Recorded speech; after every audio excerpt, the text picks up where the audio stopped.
లోకములో జనులు కొంత భూమిని సంపాదించుకొని ఇంతవరకు నా భూమి అని కాలితో గీచి చూపించుదురు. కొన్ని రోజులకు ఆ భూమిని అమ్మివేయగా ఈ భూమి ఇంతవరకు నాది అని కాలితో గీత గీచి కొన్నవాడు చూపించును. ఇలా ఎంతమంది కొన్నారో, ఎంతమంది నాది అన్నారో లెక్కలేదు.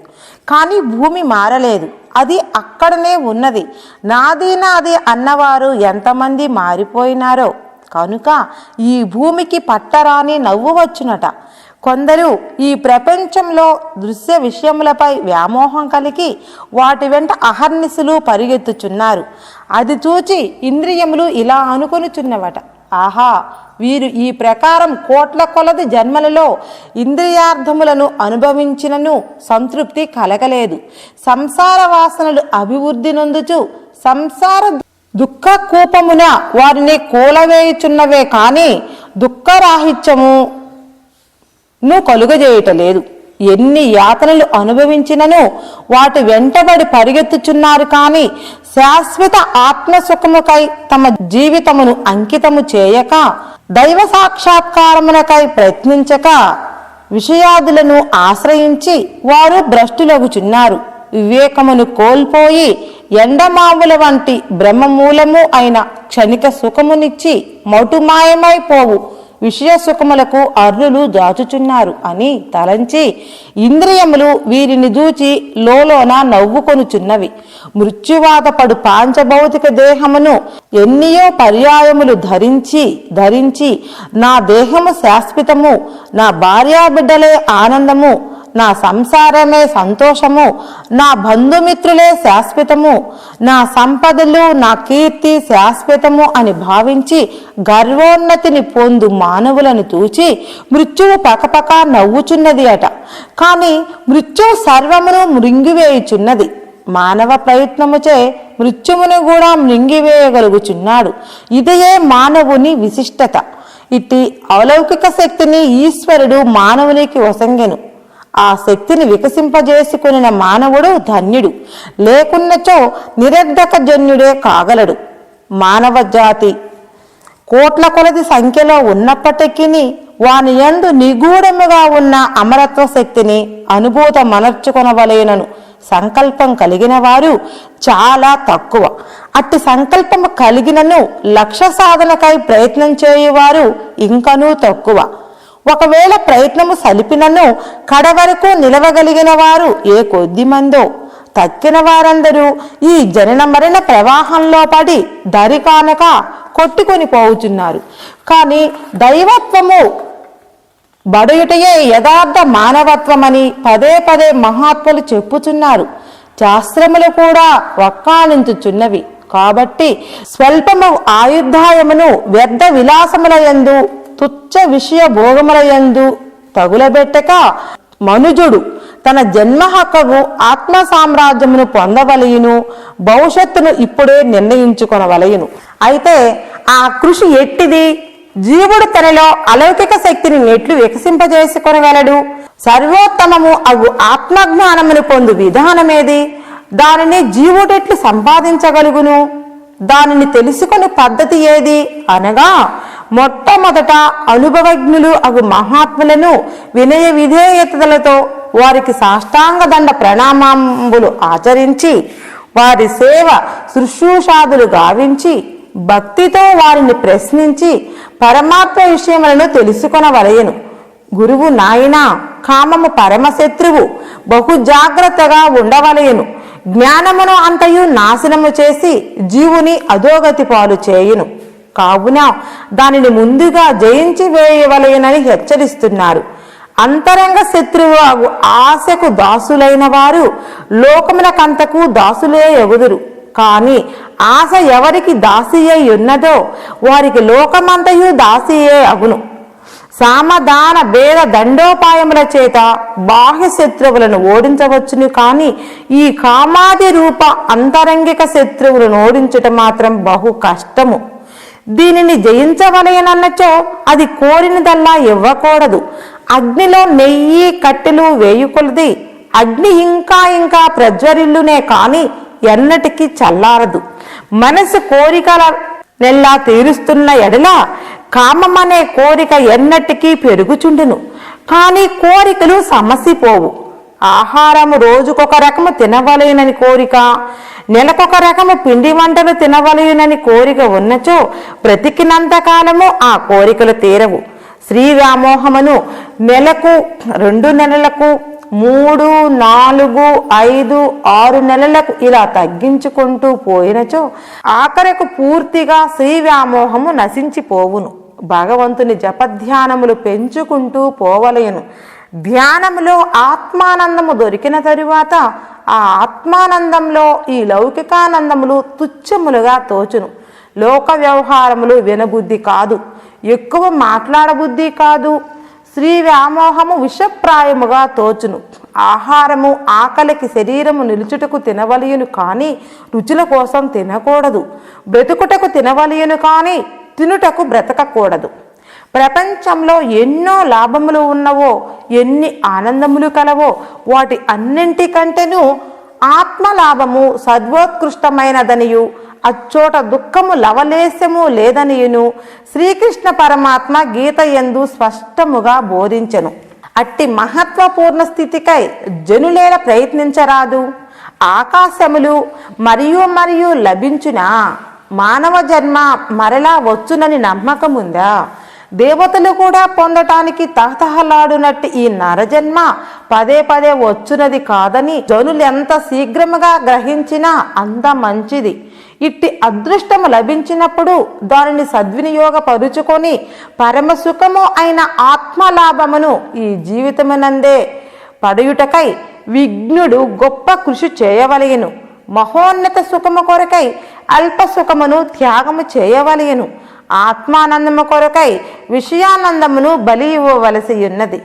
ఇట్లొనొచ్చుటలో జీవుడు కొంత ప్రయాస పొందవచ్చును. ప్రారంభంలో అసంతృప్తిని పొందవచ్చును. అయినను వానిని లెక్క చేయక ముందునకు పోయినచో అచిరకాలములోనే తన స్వరూపమును సాక్షాత్కరించుకొని జీవుడు పరమానందమును అనుభవించగలడు. ఆనందము కొరకై ఎక్కడెక్కడో వెతికి తుదకు బయట ప్రపంచంలో ఏ పదార్థము అందునా లేదనియు తన హృదయం అందే కలదని గుర్తెరింగి మనుజుడు పట్టరాని సంతోషమును పొందును. అంతర్ముఖత్వమే మోక్షమునకు దారి అని నిశ్చయించుకొని బహిర్ముఖమును త్యజించును. రోగము వచ్చినప్పుడు మందు తిని తగ్గించుకునుట మంచిదే, కానీ అసలు రోగము రాకుండా చేసుకునుటయే ఉత్తమ కారణం. కాబట్టి ఈ భవరోగమునకు సమస్త దుఃఖములకు మూల కారణం అజ్ఞానము. జీవుడు దేహమును ధరించి దుఃఖములను పొందుచున్నాడు. దేహము కర్మము వలన ఏర్పడినది, కర్మము రాగద్వేషముల వలన కలిగినది. రాగములు అజ్ఞానము వల్ల జనించినవి. కావున అన్ని అపత్తులకు కారణం అజ్ఞానం. ఆ అజ్ఞానము జ్ఞానముచే మాయమవుతుంది. తరువాత సమస్త దుఃఖములు త్రుటిలో అంతమైపోగలవు.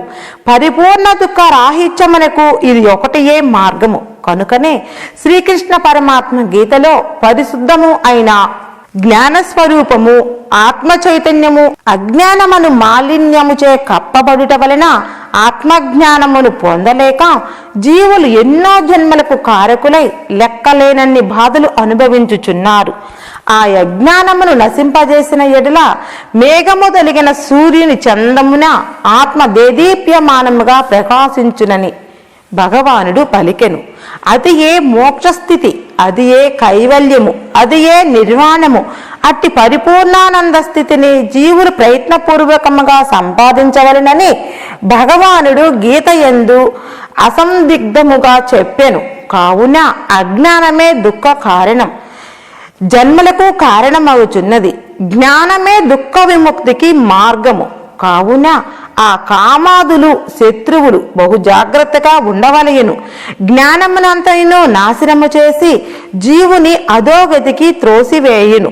కావున ముందుగా కామమును జయించి వేయవలయను. ఉపనిషత్తులు జనులకేమి బోధించుచున్నవో చూడండి. తత్వమసి ఇది వాక్యము కాదు, మహావాక్యం. బోధయో కాదు, ప్రబోధము. ఆ పరమాత్మము నీవు అని ఉపనిషత్తులు శాసించుచున్నవి. ఎంతటి ధైర్యోద్బోధకము అగు సందేహమిది. ఈ వాక్యమును అనుభూతమనర్చుకొనినచో ఇక జన్మ జన్మాంతరము జీవుణ్ణి పట్టి పీడించుచున్న అవిద్యా పిచాచము ఒక్క క్షణకాలములో పలాయన మంత్రము పఠిస్తుంది.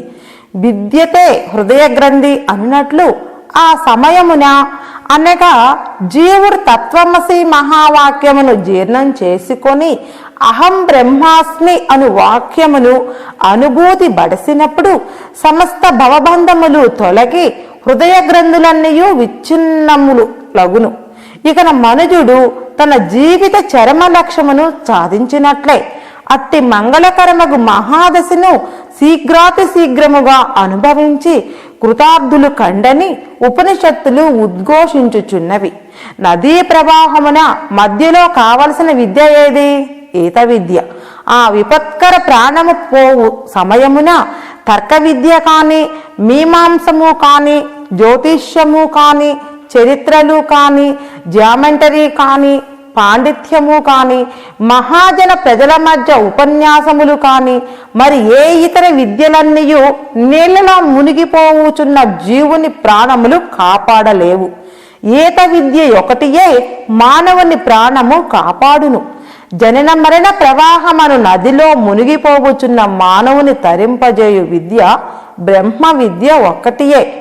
అక్షర పరమాత్మ తత్వము ఒక్కటే జీవుని తరింపజేయగలదు. కనుకనే దానికి తారక విద్య అని పేరు కలిగినది. భవదుఃఖమునకు శాశ్వతానందము కొరకు జనన మరణములు తప్పించుకొనుటకు మానవుడు తప్పక దానిని పరిగ్రహించవలయను. ఎంతటి గొప్ప పండితులైనను, కవిశేఖరులైనను, విద్యావాచస్పతులైనను చతుషష్ఠి కళలందు ప్రావీణ్యము సంపాదించిన వేదములను సాంగోపాంగములుగా చదివినప్పటికీ, సమస్త విద్యలందు ఆరితేరినప్పటికీ, అనర్ఘళంగా కవిత్వము చెప్పగలిగినప్పటికీ, జనన మరణములు తప్పించుకొనుటకు శాశ్వత సుఖ మోక్షమును పొందుటకును అక్షర బ్రహ్మ విద్యను నేర్వవలసినదే. తిరిగి పలకాబల్పం తెచ్చుకొని ఆధ్యాత్మిక గురువు దగ్గర ఆధ్యాత్మిక విద్యకు అక్షరాభ్యాసమును ప్రారంభింపవలసినదే. శమదమాదులను కరుణ, దయ, ప్రేమ, అహింస, పరోపకారము, భగవద్భక్తి, వైరాగ్యము మున్నగు పరమార్థ గుణములను అభ్యసించవలసినదే. అక్షర బ్రహ్మతత్వము నెరుంగవలసినదే. అప్పుడు వాస్తవముగా అక్షరాభ్యాసము పూర్తి అయినట్లే. లేనిచో ఎన్ని లౌకిక విద్యలు నేర్చినప్పటికీ మానవులు ఓనామాలు రానివారే యగుదురు. ఇతర విద్యలు ఎన్ని ఉన్ననూ భగవంతుని పాదపద్మముల యందు మనస్సు లగ్నం కానిచో వాటి వలన మనుజునకేమి లాభము అని శంకర భగవత్పాదాచార్యుల వారు ఉద్బోధించినారు. ఎన్ని విద్యలు, ఎన్ని సంపదలు ఉండినను తన ఆత్మను తెలిసికొననిచో అవి అన్నయు శవాలంకార సదృశ్యములే యగును. ప్రాణము లేని శవమునకు ఎంత అలంకారము చేసినను ఏమి ప్రయోజనము? ఇతర ఏ విద్యలు లేకున్నను అక్షర శూన్యుడైనను ఎవని హృదయమున భగవంతుడు నివసించునో, ఎవడు బ్రహ్మానుభూతి కలిగియుండునో అతడు సర్వ విద్యా పారంగతుడే యగును. అన్ని విద్యలు తెలిసికొని ఉన్నను ఎవని హృదయమునందు బ్రహ్మము భాసింపకుండునో అతడు అక్షర శూన్యుడే యగును అని తాత్పర్యము. అయితే లౌకిక విద్యలను చిన్న చూపు చూచిరని ఎవరును భావింపరాదు. ఆధ్యాత్మిక బ్రహ్మ విద్యను కూడా సంసార విద్యలతో పాటు ఆరుతేరవలయునని తాత్పర్యము. ఏలయనగా జన్మించిన ప్రతి మానవుని కర్తవ్యము మరలా జన్మింపకుండుటకు ముందుగా బ్రహ్మ విద్యను సంపాదించుకొని అటు పిమ్మట తక్కిన విద్యలన్నీ సంపాదించుకొనవచ్చునని చెప్పుచున్నారు. ముందుగా మహాత్ములను అనుసరించిన పద్ధతి ఇదియే. అట్లుగాక జీవితమంతయు చతుషష్ఠి కళల సముపార్జనమందే మునిగియున్నచో, అకస్మాత్తుగా మృత్యు ఆసన్నమైనచో అప్పుడు మనుష్యుడు ఏమి చేయును? ఆ విద్యల వారిని మృత్యువు నుండి తప్పించునా? యమబాధలు తప్పించగలవా? లేదు. జీవుని మృత్యువాత పడకుండా చేయు శక్తి ఒక్క బ్రహ్మ విద్యకు మాత్రమే ఉంది. కావున అక్షర పరబ్రహ్మమును గూర్చి తన నిజస్వరూపమును గురించి సాధించి ఆత్మసాక్షాత్కారము పొందవలయునని చెప్పుచున్నారు. లెమ్ము, అజ్ఞాన నిద్ర నుండి లెమ్ము, చేయుము ఆత్మ సాధన ఇప్పుడే చేయుము అని మహాత్ములు పదే పదే చెప్పుచున్నారు. కావున మనసు చంచలమైనది, క్షణికమైనది, నశించునది, పరిణామశీలమైనది. మృత్యుగ్రస్తమైన ఇట్టి పంచభూతాత్మక శరీరంపై అహంభావము, మమత్వము, శాశ్వత భావము కలిగియుండుట మానవుని అజ్ఞానము ఎంత బిగిచిపోయినదో యోచించుకొనవచ్చును. అయినా పైగా విశ్వవ్యాపకము అయిన భూగోళములో ఏ మూలనో ఒక చోట, ఒక చిన్న భూగోళములో, ఒక చిన్న దేశములో, ఒక చిన్న గ్రామములో, ఒక చిన్న గృహములో, ఒక చిన్న దేహము మాత్రమే తానని భావించి దానిపై అభిమానము కలిగి రాత్రింబవళ్ళు దానిని ఆరాధించుచు విషయభోగములకు దానిని ధారబోయుచు జీవితమంతయు వ్యర్థం చేసుకొని మృత్యువాత పడుచున్నాడు. ఇది ఎంత శోచనీయమో ఆలోచించుకోవలసి ఉన్నది. దీనిని ఆలోచించువారు ఎంతమంది ఉన్నారు? జీవుడు బింబరూపముగా ఉన్న తన ఆత్మను మరిచి ఈ సంసార చక్రమున తగులుకొని చచ్చుచు పుట్టుచు పలు విధములు అయిన దేహాదులను ధరించుచు నానా యాతనలను అనుభవించుచు కృంగి కృషించి నశించిపోవుచున్నను అజ్ఞానియగు మానవుడు ఆత్మ ఒకటి ఉన్నదని గ్రహించటము కానీ, దేవుడు నాలో ఉన్నాడని కానీ, దైవశక్తి నాలో ఉన్నదని గాని గ్రహించటము లేదు. ఇది ఎంత శోచనీయమో, ఎంత అజ్ఞానమో, ఎంత పెద్ద యోగమాయో దీనిని తెలుసుకోలేకున్నారు. కానీ శరీరము పుష్టిగా ఉన్నంత కాలము కన్ను మిన్ను గానకుండా తిరుగుచుందురు. నేనే తెలివిగలవాడిని, నాకంటే తెలివైన వాడు లేడు, బలాఢ్యుడను, నేను తలచుకుంటే ఏదైనా చేయగలను, నాకేమీ కావలసినంత ఐశ్వర్యము ఉన్నది, నన్ను ఎవరు ఏమీ చేయలేరు, నాకు సాటి ఎవరూ లేరు, నేను చాలా గొప్పవాడిని, పెద్ద పేరు ప్రతిష్టలు గలవాడను అని గర్వించి శరీరమే శాశ్వతమన్నంతగా నమ్మి సంసారమే ఆది మూలముగా నమ్ముకొని భోగలాలాసుడై ఉండి ఎప్పుడు మృత్యువు వచ్చునోయని తనకు తెలియకనే మరణించుచున్నాడు. అంటే వీరిని ఏమనుకోవలేను? ఒకసారి నారద మహర్షి బ్రహ్మలోకం పోగా బ్రహ్మదేవుడు, నారదా, నీవు 3 లోకములు తిరుగుతుంటావు గదా, భూలోకంలో వింత ఏమైనా ఉంటే చెప్పు అన్నాడు. నాన్నగారు, భూలోకంలో మనకు తెలియని వింతలే ఉన్నవి, కానీ ఒక్క వింత మాత్రం విచిత్రముగా ఉన్నది అన్నాడు. ఏమిటది నారదా, అంత విచిత్రమైనది అన్నాడు విధాత. అవును నాన్నగారు, రేపు చనిపోవు వాడు ఈరోజు చనిపోవన వాని గురించి ఏడుస్తున్నాడు. ఇదేమి విచిత్రమో నాకు తెలియలేదు, ఈ విషయమేమిటో నాకు వివరించి చెప్పండి నాన్నగారు అన్నాడు నారదుడు. నారదా, ఇది శ్రీ మహావిష్ణువు యొక్క యోగమాయ అన్నాడు విధాత. అయితే ఇంత పెద్ద దొడ్డదా అన్నాడు నారదుడు. అవును నారదా అన్నాడు బ్రహ్మదేవుడు. ఇదే విషయాన్ని ఒక శిష్యుడు గురువు గారిని అడిగినాడు. స్వామి, మాయ ఇంత గొప్పదా? అవును నాయనా, యోగమాయ మహాదొడ్డది, దీనిని ఎవ్వరూ తప్పించుకోలేకుండా ఉన్నారు అన్నాడు గురువుగారు. అయితే దీనిని తప్పించుకునే మార్గము లేదా? ఎందుకు లేదు? చాలా మంది మహాత్ములు దీనిని సులభంగా తప్పించుకున్నారు. ఎలా స్వామి? మానవులు నేను నేను నాది నాది అని భ్రమలో మునిగిపోయినారు కదా, మరి ఈ నేను నాది అనే భ్రమ ఎలా తొలుగుతుంది? కానీ నాయనా, నాది అనుకున్నది ఏదైనా ఒకనాటికి లేకుండా పోతుంది కదా, శరీరము కూడా మనది కాదు కదా, మరి మనది కాని దాని మీద ఆశలు ఎందుకు? పరాయి బిడ్డ మన బిడ్డ అవుతుందా?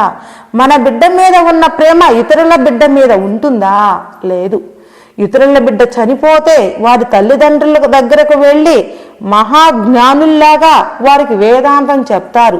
పోయిన వాడి గురించి ఏడుస్తూ ఎదురుగుండా పెట్టుకుంటే లాభమేముంది? ఎంత ఏడ్చినా పోయినవాడు వస్తాడా? కావలసిన పనులు ఏదో త్వరగా చూడండి, ఈ రోజంతా ఇలా కూర్చొని ఏడుస్తారా? ఎంత ఏడ్చినా లాభమేమైనా ఉందా అని ధైర్యం చెప్పుచు ఓదార్చుదురు. గుండె ధైర్యం చేసుకొని ఉండాలి. ఏం చేస్తాము? వాడికి అంతవరకు రాసిపెట్టి ఉంది. మనమేమి చేస్తాము? మన చేతుల్లో ఏమీ లేదు, అంతా ఆ భగవంతుని నిర్ణయమే అంటూ జ్ఞానులలాగా వైరాగ్యులలాగా ధైర్యంగా మాటలు చెప్తూ ఉంటారు. తల్లిదండ్రులు బోరున గుండెలు బాదుకుంటూ ఏడుస్తూ పిల్లవాని బుజ్జి మాటలు, వాడి చిలిపి చేష్టలు అన్నీ చెప్పుకుంటూ గుండెలు బద్దలయ్యేలాగా ఏడుస్తూ ఉంటారు. వారి ఏడుపు, వారు చెప్పుకునే మాటలు విని చూసేవారికి, ధైర్యం చెప్పేవారికి కూడా దుఃఖం వస్తుంది. ఈ మిగతా వారికి తల్లిదండ్రులు పడే బాధను వారు చెప్పుకునే మాటలు విని దుఃఖం వస్తుంది. కానీ పిల్లవాడు పోయినాడని పెద్దగా దుఃఖం రాదు. ఎందువలన? వీరి బిడ్డ కాదు కాబట్టి. సొంత బిడ్డ మీద దుఃఖం వేరు, పరాయి బిడ్డ మీద ఉన్న దుఃఖము వేరు. సొంత బిడ్డ మీద దుఃఖం అంతు లేకుండా అవధులు దాటిపోతుంది, మైండ్ పోగొడుతుంది, పిచ్చి పట్టిస్తుంది. పిచ్చివారులాగా తయారవుతారు తల్లిదండ్రులు. 1 సంవత్సరం దాకా మనుషులు కారు. దీనికి అంతటికీ కారణం మమకారం, ప్రేమ వల్లనే. అయితే మనము కూడా రేపు చనిపోతాం అని భావించడం లేదు. ఈ శరీరము మనది కాదని అనుకోవడం లేదు. ముందుగా తన శరీరము మీద మమకారము, ప్రేమ ఎక్కువగా ఉన్న కారణంగా బిడ్డల మీద అతీతమైన ప్రేమ పెరుగుతుంది. సరే, పరాయి వారు వచ్చి ఎన్నో ధైర్యపు మాటలు చెప్పి వైరాగ్యం బోధించి వెళతారు.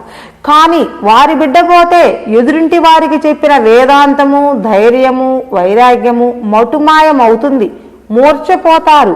వారికి చెప్పిన ధైర్యము, వైరాగ్యాలు గాలిలో కలిసిపోతాయి. కానీ ఇది అంతయు మమకారము, ప్రేమ వల్ల.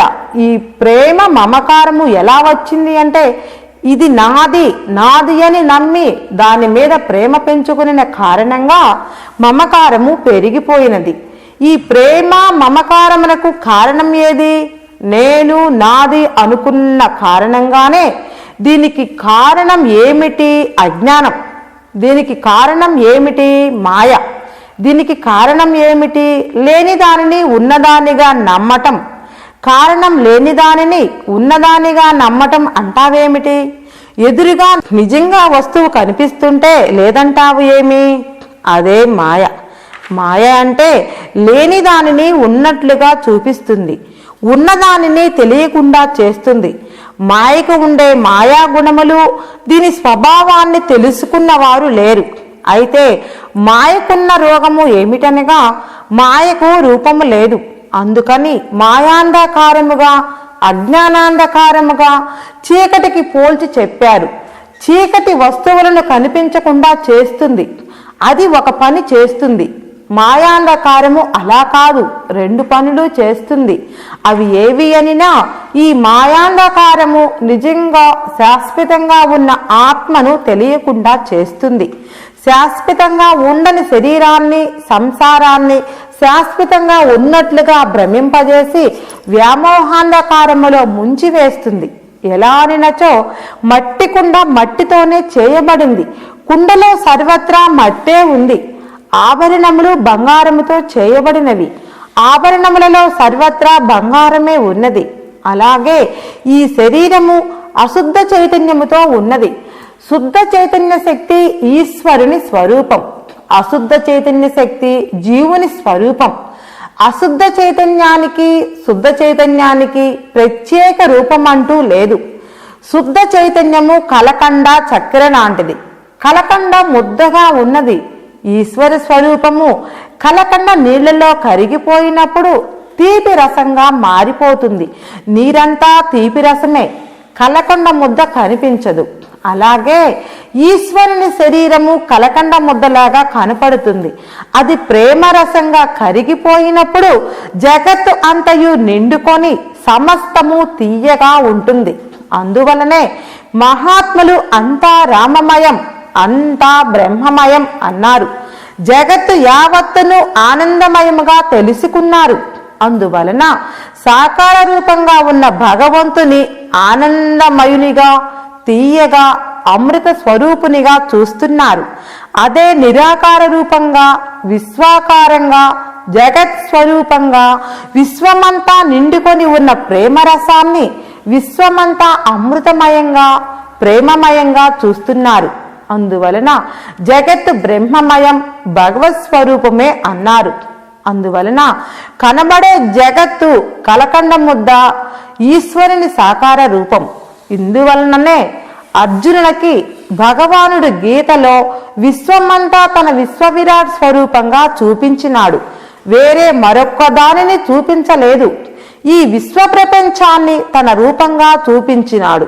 కావున మహాత్ములందరూ ఈ విశ్వమంతయు బ్రహ్మముగా, పరబ్రహ్మ స్వరూపంగా చూస్తున్నారు. కాబట్టి వారికి రెండో వస్తువు లేదు. వారికి వారి శరీరము జగత్తు అంతా భగవత్ స్వరూపంగా కనపడుతుంది. వారికి రెండో వస్తువు లేదు. అందువలన వారికి కావలసిన రెండో వస్తువు లేదు. ఇక ఇది కావాలని కోరిక కానీ, నాది నాది అన్న స్వార్థము కానీ, నా శరీరము, నా తల్లి, నా తండ్రి, నా భార్య, నా బిడ్డలు, నా సంసారము, నా ఐశ్వర్యము అన్న మమకారము లేదు. సర్వ ప్రేమ, సర్వ మమకారము, సర్వ ఆశలు, సర్వ కోరికలు, సర్వైశ్వర్యము అంతా భగవత్ స్వరూపంగా, అంతా బ్రహ్మమయం. ఈ సర్వము తనకు ఉంది, సర్వము తానుగానే ఉన్నాడు. అటువంటప్పుడు మాయ ఎక్కడ ఉంది? భ్రమలు, కోరికలు ఎక్కడ ఉన్నవి? అంతా తానై ఉన్నప్పుడు నాది అనే వస్తువు లేదు కదా. ఇక మోహం ఎక్కడా? అజ్ఞానం ఎక్కడా? మాయాంధకారం ఎక్కడ ఉంది?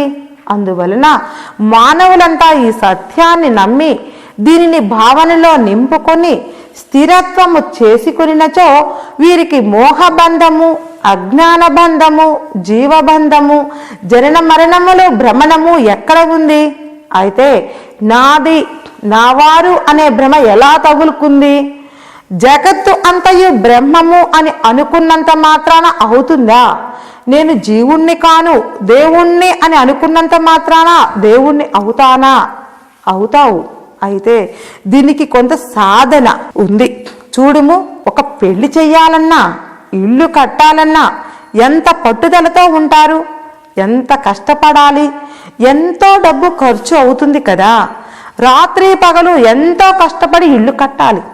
శాశ్వతంగా సుఖంగా ఉండాలి అన్న తపనతో శాశ్వత సుఖాన్ని మనసులో ఉంచుకొని ఎన్ని కష్టములు అయినా ఎదుర్కొని ఈ పనులు రెండు పట్టుదలతో సాధిస్తారు. ఇల్లు పూర్తి అయిన పిదప హాయిగా, సంతోషంగా, ఆనందాన్ని అనుభవిస్తూ కాలం గడుపుతారు. ఈ సుఖాలు రెండు శరీరంతో అంతమైపోతాయి. కానీ ఈ ఇల్లు, వివాహము ఎంత పట్టుదలతో కృషి చేయవలసి ఉన్నదో అందరికీ తెలిసిన విషయమే కదా. మరి శాశ్వత దైవానందము, శాశ్వత ఆత్మసుఖము, చావు పుట్టకులు లేని బ్రహ్మత్వమును జీవుడు పొందవలేనన్నచో మానవుడెంత త్యాగము చేయవలేనో, ఎంతో కష్టపడవలసి ఉంటుంది. అయితే సాధన కాలంలో పడ్డ కష్టము ఎంతో ఎక్కువగా అనిపించవచ్చు. జీవుడు ముక్తిని పొందిన తరువాత కష్టపడినట్లుగా తనకు అనుభవంలో ఉండదు. నేనేమీ చెయ్యలేదు, నేను బ్రహ్మస్వరూపుడుగానే ఉన్నాను అని శాశ్వత ఆనందమే అనుభవంలో ఉండును అని మహాత్ములు నుడువుచున్నారు. నేను దేవుణ్ణి అనుకుంటే అవుతానా అన్న సమస్య ప్రతి ఒక్కరికి మిగిలిపోయినది. వేదాంగ శాస్త్రములు, ఆధ్యాత్మిక శాస్త్రములు ఎన్నియో చదివి అర్థం చేసుకొని ప్రజలకు ప్రబోధము చేయువారు ఎందరో మహాపండితులు ఉన్నారు. వారిలో కూడా కొంతమంది నేను ఎవరో జీవితాంతము తెలుసుకోలేకుండా ఉన్నారు. నేను ఇప్పుడు మానవునిలో నేను జీవుణ్ణి, ఈ శరీరము నాది, ఈ సంసారము నాది, ధారా పుత్ర ధనకనక వస్తువాహనములు నావి అనే మమకారముతో నేను ఆత్మను అన్న భావం పూర్తిగా ఇంకిపోయి ఇదే నేను అన్నది స్థిరమైపోయినది. దీనికి కారణం అజ్ఞానం. ఈ అజ్ఞానాంధకారమే మమకార మోహాంధకారముగా జీవునికి పిచాచముగా పట్టుకుంది. ఈ పిశాచము సామాన్య లౌకిక మానవులకు పట్టిన పిశాచం లాంటిది కాదు.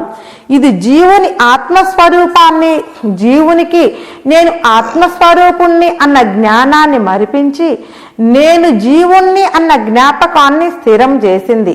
అందువలన ఆత్మదేవుడిగా బ్రహ్మముగా ఉన్న నేను శాశ్వతముగా ఈ నేను జీవుడుగా ఉంది. ఇది మాయాభ్రమలో పడి జీవుడిని అంటుంది. నిజంగా ఈ నేను జీవుడు కాదు, ఈ నేను దేవుడయ్యే ఉంది.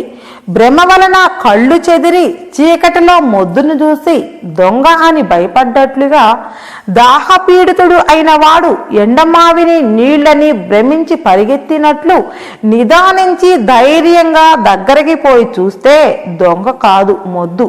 అవి ఎండమావులని నిదానంగా తెలుసుకున్నచో నీళ్లు లేవు, ఎండ తీవ్రత ఉంది. ఈ రెండో భ్రమ చేత లేని దొంగను లేని నీళ్లను ఊహించుకొనినాము. దీనిని నిదానంగా ఆలోచించి తెలుసుకున్నట్లయితే అవి అట్లే ఎండమావిలో నీళ్లు, చీకటిలో మొద్దులో దొంగ ఎప్పటికీ నిలిచి ఉండినవే. చీకటిలో మొద్దు దొంగ కాదు, మొద్దు అని తెలుసుకోవటమే జ్ఞానం. ఎండమావులలో నీళ్లు లేవు, ఎండమావులు అని తెలుసుకోవటమే జ్ఞానం. అలాగే మానవునిలో ఉన్నది జీవుడు కాదు, ఆత్మ అని తెలుసుకోవటమే జ్ఞానం. అయితే ఈ జ్ఞానం సుషుమ్నా నాడిని తెలుసుకున్నట్లయితే బ్రహ్మజ్ఞానం కలుగుతుందని మహాత్ముల వచనం. ముందుగా సుషుమ్నా నాడి శక్తిని తెలుసుకొనుము. సూర్యుడు, చంద్రుడు, పరమేశ్వరుడు, చరాచర భూతాత్మక జీవులు, చతుర్దశ భువనంబులు, పద్మరాగాది శిలలు, జంబూ ద్వీపాది ద్వీపంబులు, గంగాది నదులు, పూర్వాది దిక్కులు, కాశ్యాది క్షేత్రములు, లవణాది సముద్రములు, మేర్వాది పర్వతములు, ఋగ్వేదాది వేదములు, మీమాంసాది శాస్త్రములు, చతుషష్ఠి కళలు, ఆకారాది వర్ణములు, ఉదాత్తాది స్వరములు, గాయత్యాది మంత్రములు, బాహ్యాది పురాణములు, సత్వాది గుణములు, బీజము, క్షేత్రజ్ఞులకు జీవులు, ప్రాణాది వాయువులు, ఇవి మొదలగు సకలంబును సుషుమ్నా నాడి యొక్క అంతర్గతములై ఉన్నవి. సకల జగజ్జాలములను సుషుమ్నాంతర్గతములైన కుండలి శక్తికి అంతర్భూతమై ఈ సుషుమ్నా నాడి యందే సకల జగత్తులు ఉండును. ఈ సుషుమ్నా నాడి సకల జగత్తుకు కారణంబని సర్వభూతాంతరాత్మయై సర్వనాడులకు ఉత్పత్తి స్థానమై ఊర్ధ్వ మూలమై ప్రాణాది వాయు మార్గములచే సర్వవ్యాపకంపై బ్రహ్మోపాసనకు స్థానమొగుట చేత ఈ నాడి ఇతర నాడుల కంటే అతి శ్రేష్టమని చెప్పుచున్నారు. కర్మ మార్గముచే 72,000 నాడులకు పునరావృత్తి ప్రాపకమై ఊర్ధ్వ అధోభాగములంతటా వ్యాపకమై నాడుల ద్వారములలో సుషుమ్నాంతర్గతము అయిన వాయువులతోడ ఊర్ధ్వగమనము గలవాడగు బ్రహ్మ పరోక్ష జ్ఞానియై బ్రహ్మైక్యమును పొందును.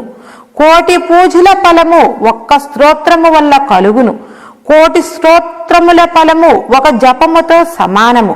కోటి జపముల ఫలము ఒక ధ్యానముతో సమానము. కోటి ధ్యానముల ఫలము ఒక్క మనోలయముతో సమానము. నీవు నేను జీవుడిని కాను అని ఆత్మనని ధ్యానం చెయ్యాలి. అద్వైత వేదాంతము ఏమని చెబుతున్నదంటే ద్వైత ప్రపంచము అంతా జగత్తులో ఉన్నది, స్వప్నంలో లేదు. స్వప్నంలో ఉన్నది సుషుప్తిలో లేదు. ఇలా జాగ్రత్తలో ఉన్నప్పుడు స్వప్న ప్రపంచము లేదు, స్వప్నంలో ఉన్నప్పుడు జాగ్రత్త ప్రపంచము లేదు. జాగ్రత్తలో సుషుప్తి లేదు, సుషుప్తిలో ఉన్నప్పుడు జాగ్రత్త స్వప్నములు లేవు. ఇలా ఇవి ఒక్కొక్కప్పుడు కనపడతాయి, మరొక్కప్పుడు కనబడవు. ఇవి సత్యములు ఎలా అవుతాయి? సాక్షివై ఆత్మవైన నీవు జాగ్రత్తలో, స్వప్నంలో, సుషుప్తిలో ఎడదెగకుండా ఉన్నట్లుగా నీకు తెలుస్తూనే ఉన్నది కదా, అనుభవంలో ఉండనే ఉన్నది. అందుచేత దేహేంద్రియాది జగత్తు కంటే విలక్షణమై వేరై ఎప్పుడూ సర్వకాల సర్వావస్థల యందు ఉండే ఆత్మవై బ్రహ్మమైన నీవే సత్యము. ఈ ద్వైత ప్రపంచమంతా మిథ్యే అంటే బ్రహ్మ సత్యం జగన్మిథ్య అని అర్థం. అయితే కొంతమంది ఏమని వాదిస్తారు అంటే ఈ జగత్తు ఈ పదార్థాలు ప్రత్యక్షంగా మనకు కనపడుతున్నాయి, మనము అనుభవించేది ఈ రోజు ఉన్నట్లే రేపు ఉంది, రేపు ఉన్నట్లే ఎల్లుండి ఉంది, ఇలా నిత్యము ప్రతిరోజు జగత్తుగానే మారకుండా ఉన్నది ఉన్నట్లుగానే మనకు కనబడుతుంది. మరి దీనిని అసత్యము అని కలలోని వస్తువులలాగా అబద్ధమని ఎలా అనగలుగుతాము? మొన్న వచ్చిన కలలో కనపడ్డ వస్తువులు నిన్నటి కలలో లేవు కదా, నిన్నటి కలలో వస్తువులు రాత్రి కలలో కనబడలేవు కదా. మరి జాగ్రత్త ప్రపంచము ఎన్ని రోజులు ఎన్నిసార్లు నిద్రపోయి లేచినా ఉన్నది ఉన్నట్లే కనపడుతుంది కదా. మరి జాగ్రత్తను అబద్ధం అంటే ఎలా నమ్మమంటారు చెప్పండి అంటున్నారు. వీళ్లకు ఆధ్యాత్మిక శాస్త్రం ఏమని సమాధానం చెప్పుచున్నదో చెప్పుకుందాం.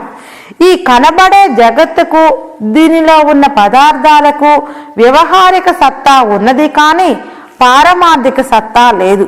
అనగా జగత్తు ఉన్నదని చెప్పుకోవడానికే ఇది కనపడుతుంది, కానీ పారమార్థికంగా అనగా నిత్య సత్యమైన ఆత్మస్వరూపంతో లేదని చెబుతుంది. చీకటిలో మొద్దును దొంగ అని చెప్పుకొనుటకు మాత్రమే దొంగగా ఉంది, నిజంగా మొద్దులో దొంగ లేడు కదా. ఇప్పుడు ఈ జగత్ వ్యావహారికము కానీ పారమార్థికంగా లేదు. పారమార్థికము అంటే సత్యముగా ఉన్నది అని అర్థం. అందువలన సత్యంగా పారమార్థికంగా జగత్తు లేదు అని శాస్త్రం చెబుతుంది. కావుననే స్వప్నంతో సమానంగా జాగ్రత్తను పోల్చి స్వప్నంలోని వస్తువుల వలె జాగ్రత్తలోని పదార్థాలు కూడా లేనే లేవని నమ్ము అంటుంది శాస్త్రం. అయితే జాగ్రత్త ప్రపంచం ఎన్నిసార్లు నిద్రపోయి లేచినా ఒకే రకంగా ఉంటుంది. స్వప్నంలో పదార్థాలు ప్రతి స్వప్నంలో ఒకే రకంగా కనబడటం లేదు కదా. కానీ జగత్తును స్వప్నమును ఒకటేనని ఎలా నమ్మమంటారు అంటున్నారు కదా. చూడండి, ఎన్నిసార్లు నిద్రపోయి లేచినా శరీరము ఒకటిగానే కనపడుతుంది కదా. మరి ఈ శరీరము శాశ్వతంగా మరణించకుండా ఉంటుందా? మరణించకుండా ఉంటుందని పరిపూర్ణంగా నమ్మగలరా?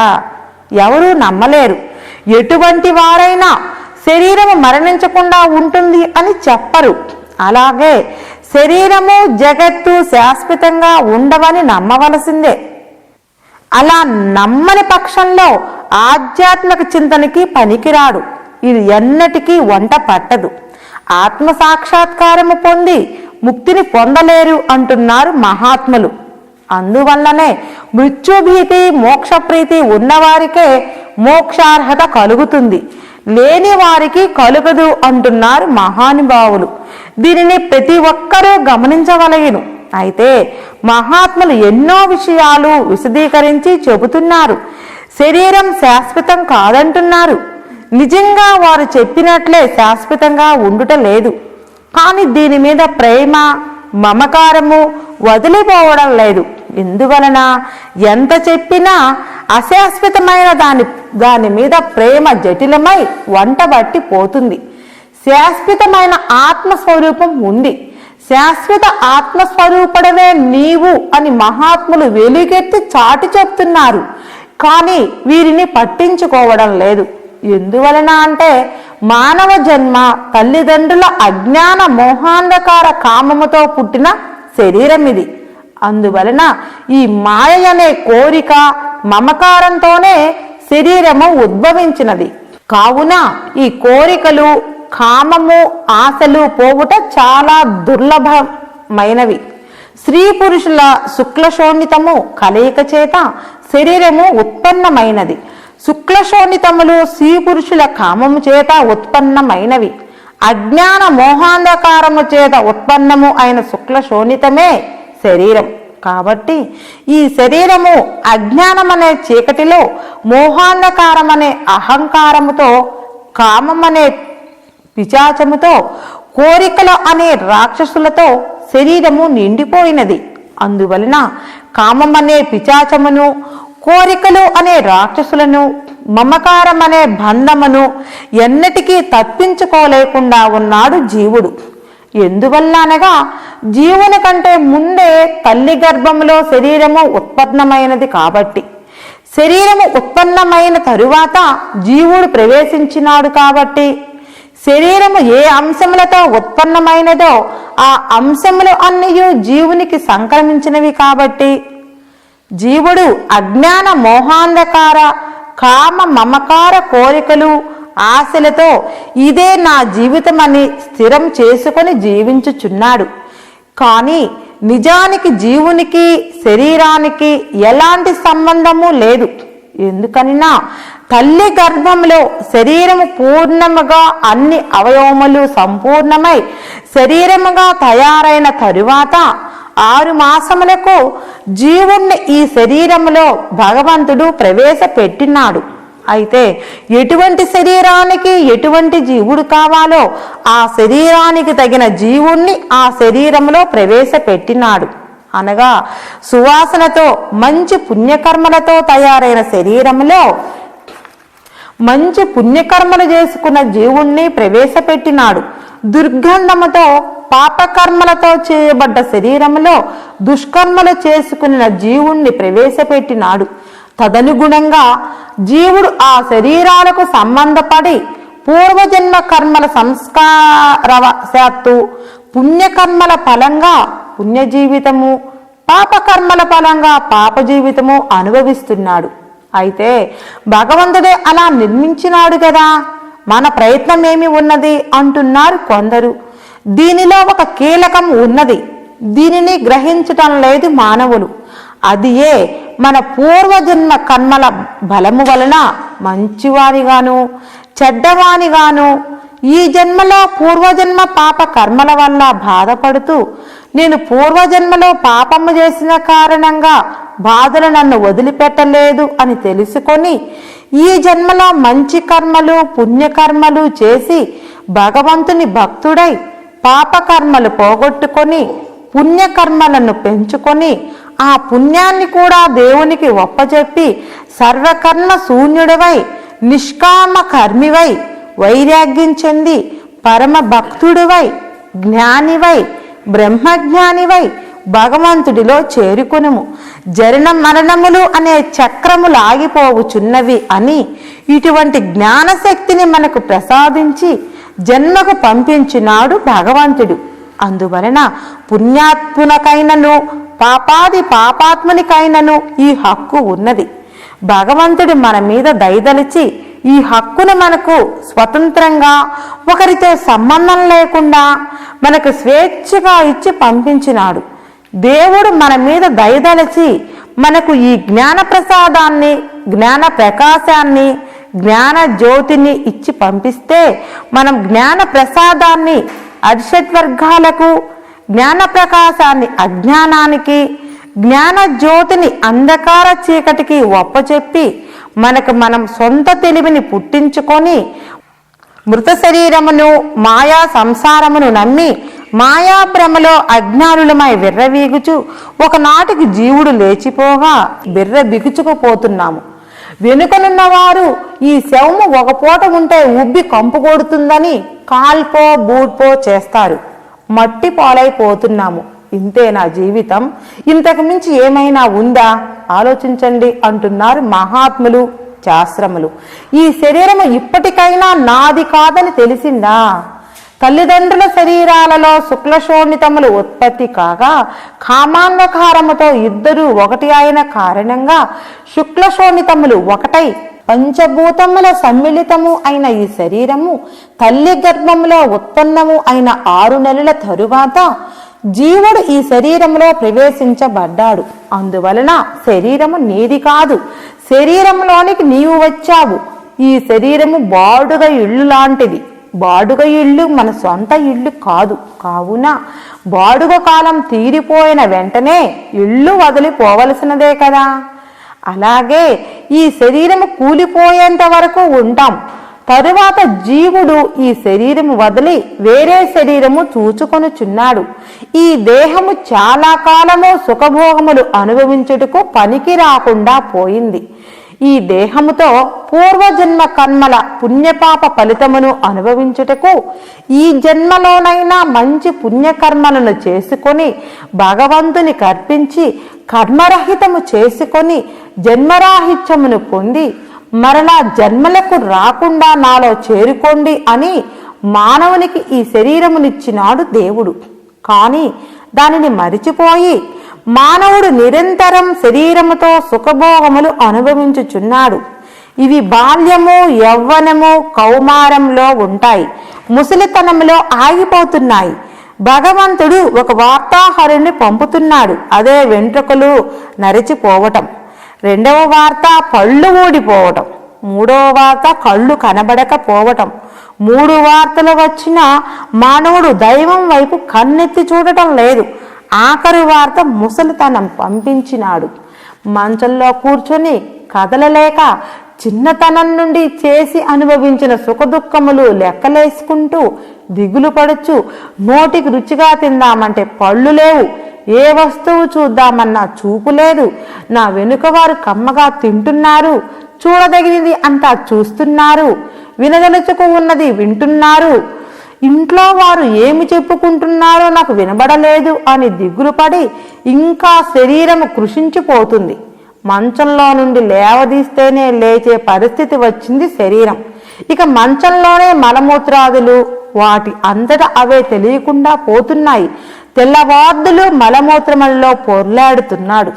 తెల్లవారిన తరువాత భార్య కొడుకు చూసి వాసన భరించలేక ఏమయ్యో అనలేక చల్లగా లేవదీసి పక్క గుడ్డలు తీసి సైడ్ కాలులో మలాన్నంతా విదలగొట్టి గుడ్డలు గుంజి మంచం విదలకొట్టి మంచం నీళ్లతో గుంజి నీళ్ళంతా నీళ్లు పోసి కడిగి పైన ఫెనాయిల్ పోసి కడిగి ముసలాయన ఒళ్ళంతా పులుముకున్న అమేధ్యాన్ని చెత్త చెదారంతో రుద్ది సప్పుతో రుద్ది నీళ్లు పోసి కడిగి తుడిచి గుడ్డలు గట్టి పక్క వేసి మరలా పరుండబెట్టేది. ఈ గబ్బునంతా కడిగి బాగు చేసేటప్పటికి భార్యా బిడ్డలకు విరిసికెత్తిపోతుంది, ప్రాణం మీదకి వస్తుంది. వయసులో నా భర్త బంగారం అన్న భార్య భర్త పరాయి ఊరికెళితే ఎప్పుడు వస్తారా అని భర్త రాకకై ఎదురు చూసిన భార్య ఇప్పుడు ముసలివాని మలమూత్రములు ఎత్తిపోయలేక దుర్వాసనకు భరించలేక మలమూత్రాదులతో పులుముకున్న బట్టలు ఉతకలేక మంచాలు గుడ్డలు మార్చలేక పూట పూట లేవదీసి స్నానం చేయించలేక ఈ ముసలాయన నాకు సరిగ్గా పెట్టలేదు, మంచినీళ్లు ఇవ్వమంటే ఇవ్వలేదు, సరిగా పలకటం లేదు, నన్ను బాగా చూడటం లేదు అని అందరికీ చెప్తూ తిడుతూ ఉంటే వినలేక ఎంత పెట్టినా మర్చిపోయి నాకు పెట్టలేదంటాడు. ఇరుగు పొరుగు వాళ్ళు ఈ ముసలాయనను భార్యాబిడ్డలు బాగా చూడటం లేదట, మొన్న వాళ్ళ ఇంటికి వెళితే నాకు చెప్పుకొని బోరున ఏడ్చాడు అని చెప్పుకుంటున్నారు కొందరు. ఈ విధముగా ఇరుగు పొరుగు వారు అనుకున్న మాటలు భరించలేక ముసలాయన తిట్టే తిట్లు వినలేక ముసలాయనకు సేవ చేయలేక మంచం దగ్గరికి వస్తే దుర్వాసన భరించలేక విసుగుబుట్టి వయసులో ఉండగా నీ భార్య బంగారంగా చూసింది నీ శరీరాన్ని, ఇప్పుడు చచ్చి పురుగుపడ్డ కుక్కల్లాగా చూస్తుంది నీ భార్య. నీ శరీరము నీకు నీ ఇంటి వారికి తుదకు నీ భార్యకు పనికి రాకుండా పోయింది. నీ భార్యను వయసులో ఎలా ప్రేమించావో నీకు తెలుసు కదా. నీ ప్రాణమే నా ప్రాణం, నీ శరీరమే నా శరీరం. నీ కాళ్ళలో ముళ్ళు గుచ్చుకుంటే నా కంట్లో ముళ్ళు గుచ్చుకున్నట్లుగా ఉంటుంది. నీవు లేకుంటే నా బ్రతుకు వృధా, నీవు లేకున్నా నేను బ్రతకలేనన్నాడు కాముకుడు అయిన ప్రేమికుడు. ఈనాడు నీ భార్యే నీవు లేకుండా పోతే నేను సుఖంగా బ్రతుకుతాననుకుంటుంది లోలోన. కాబట్టి ఈ శరీరము పురుగుల గుంట, ఎవరికీ పనికి రాకుండా పోయినది, నీకును పనికి రాకుండా పోయినది. ఇప్పటికైనా ఈ శరీరము గతి ఇంతేనని తెలిసిందా? దీని మీద మమకారమును ప్రేమను ఇకనైనా తెంచుకోగలవా? ఎన్నాళ్ళు బ్రతికినా కాటికేడని అర్థమైనది కదా. ఎప్పుడో వచ్చు ముసలితనమును మృత్యువును ఇప్పుడే జరుగునట్లుగా ఒంటరిగా కూర్చొని ఆలోచించుకొనుము. మమకారము ఊడిపోవును, కోరికలు నశించును, వైరాగ్యము జనించును, తరువాత దీనికంటే అతీతమైన సుఖము, శాశ్వత సుఖము, శరీరము కాకుండా నా నిజస్వరూపము ఏమిటి అని ఆలోచన జనించును. అక్కడి నుండి నా నిజస్వరూపమును తెలుసుకోవలెనని ఆలోచన కలిగిన వెంటనే సద్గురువుని ఆశ్రయించవలసి ఉంటుంది. సరే, ఇది అటు ఉండనిమ్ము. ఇప్పుడు చెప్పు, శరీరంలోని ముందుగా నీవు చేరినావా, నీ శరీరము చేరినదా? నా శరీరమే ముందుగా ఏర్పడింది అంటున్నారు కదా. నాకేం తెలుసు? మీరు చెప్పినట్లే శరీరం ఏర్పడిందని నమ్ముతాను. నీవు నమ్మినా నమ్మకపోయినా శరీరమే ముందుగా తల్లి గర్భంలో ఏర్పడింది. తరువాత 6 మాసములకు జీవుణ్ణి ప్రవేశపెట్టినాడు దేవుడు. అప్పటిదాకా మృతపిండమే శరీరం. జీవుడు ప్రవేశించిన వెంటనే జీవపిండమైనది. శరీరము నీకంటే ముందే ఏర్పడింది కావున శరీరము నీవు కాదు కదా. కనుక నీవు కాని శరీరములకు అది కోరిన కోరికలన్నీ తీర్చవలేనని, ఈ శరీరముతో సుఖములు అనుభవించవలేనని నీకు కోరికలు ఎందుకు కలుగుచున్నవి ఆలోచించి చెప్పుము. ఏమో స్వామి, సుఖములు అనుభవించవలేనని కోరిక కలుగుతున్నది, కానీ ఆ కోరికలు ఎందుకు కలుగుతున్నవో నాకు తెలియటలేదు. ఆ కోరికలను అదుపులో పెట్టలేకపోవచున్నాను. కోరికలు, ఆశలే నా జీవితమైనది. ఏమి చేయమందులో చెప్పండి. ఈ కోరికలు ఎలా వచ్చినవి, ఇవి పోయేది ఎలా అనినా తర్వాత చెప్తాను. ఈ చెప్పబోవునది కూడా ముందుగా తెలుసుకో. కొందరు ఇలా అంటున్నారు, ఈ శరీరము తల్లిదండ్రుల ఆనందము ముద్దే శరీరమైనది. ఆ ఆనందపు ముద్దే శరీరమైనప్పుడు పుట్టినది మొదలు చచ్చే వరకు ఏడుపుతో ఉంటుంది గనక ఒక తల్లి ఇలా జోలపాట పాడుతుంది. ఏడుపుతో వచ్చేనయ్యా, ఈ తనువు ఏడుపుతో పోవునయ్యా అంటూ బిడ్డకు జోలబాడుతుంది అన్నాడు ఒక ఆయన. ఇద్దరి ఆనందమే కదా ఈ శరీరము, ఏడవటం ఎందుకు అంటున్నారు కొంతమంది. కామినీ కాంచనాదులే మానవులని నాశనం చేస్తున్నవి అన్నాడు ఒక మహాత్ముడు. కావున కామ కోరికలు ఎంతవరకు మంచివో ఆలోచించుదాం. కామము కామపిచాచమని, కోరికలు దాని పిల్లలైన రాక్షసులని మహాత్ములందరూ చెబుతున్నారు. కామానుడు వివేక జ్ఞానము కోల్పోయి అజ్ఞాన అంధకారంలో మునిగిపోతున్నారు అంటున్నారు మహాత్ములు. కావున కామము మానవుని అధోగతి పాలు చేస్తుంది అంటున్నారు. కావున ఈ కామము ఎంత దురూహ్యమైనదో, ఎంత చెడ్డదో ఆలోచించుము.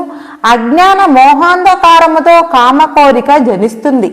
తల్లిదండ్రుల ఇద్దరిలో ఈ కామానందము ఉత్పత్తి అయ్యి ఇద్దరి కామానందము ఒక్కటై పిండోత్పత్తి జరుగుతుంది. తల్లి గర్భములో పిండము కామ కోరికలతోనే ఉత్పత్తి అయినది. అందువలన ఈ శరీరము దురూహ్యమైనది.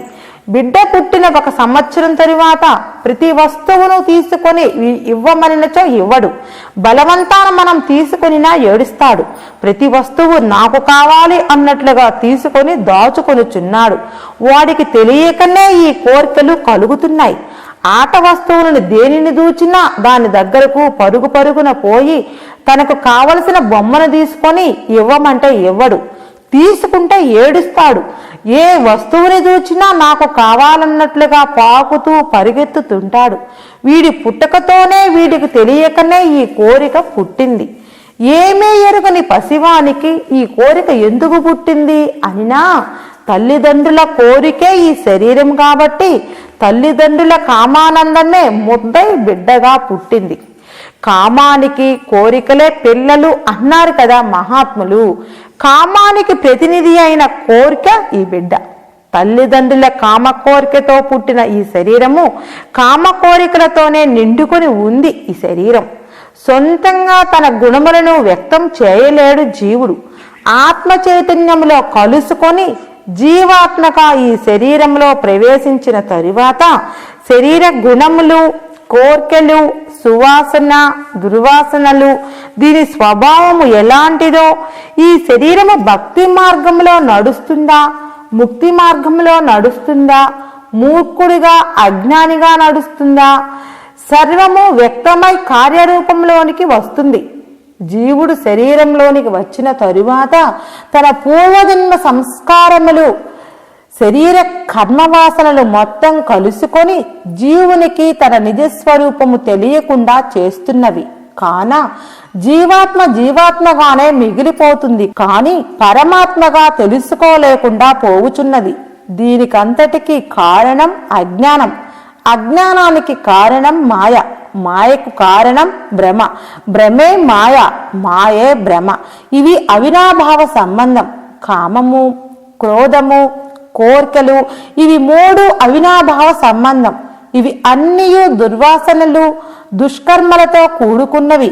అయితే జీవుడు ఈ జన్మలో పూర్వజన్మ పుణ్యపాప కర్మల ఫల వాసనలే ప్రారబ్ధంగా ఇప్పుడు అనుభవించుచున్నాడు. ఇది ఎలాంటి ప్రారబ్ధమో అలాగున అనుభవించక తప్పదు. భక్తుడు కాని, జ్ఞాని కాని, యోగి గాని, పరమయోగి గాని ఈ ప్రారబ్ధం ఎలా ఉందో అలా అనుభవింపవలసినదే.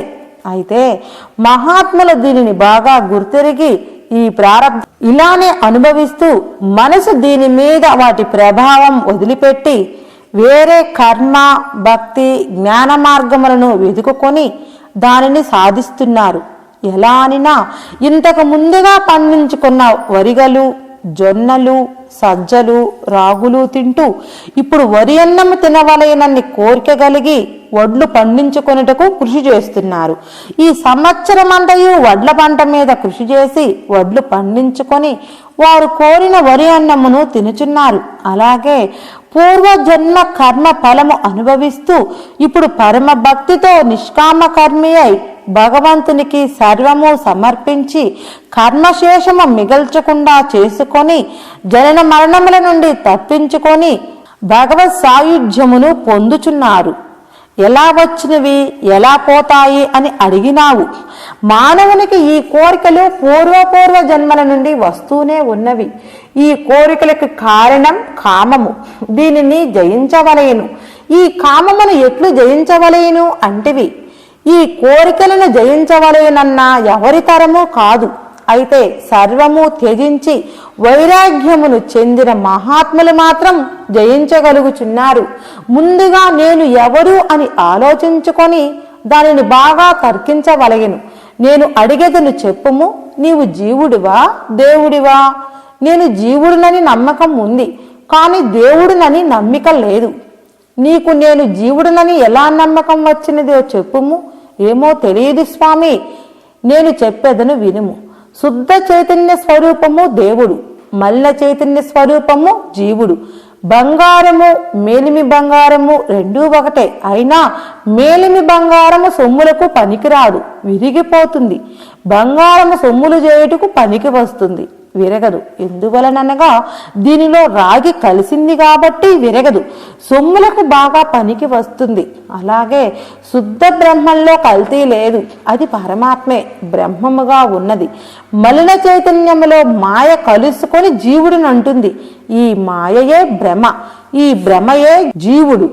ఈ భ్రమ ఎలా వచ్చింది అనగా మాయ కలుసుకున్నందువలన నేను జీవుడునన్న భ్రమ కలిగింది కనుక ముందుగా మాయను జయించవలెను.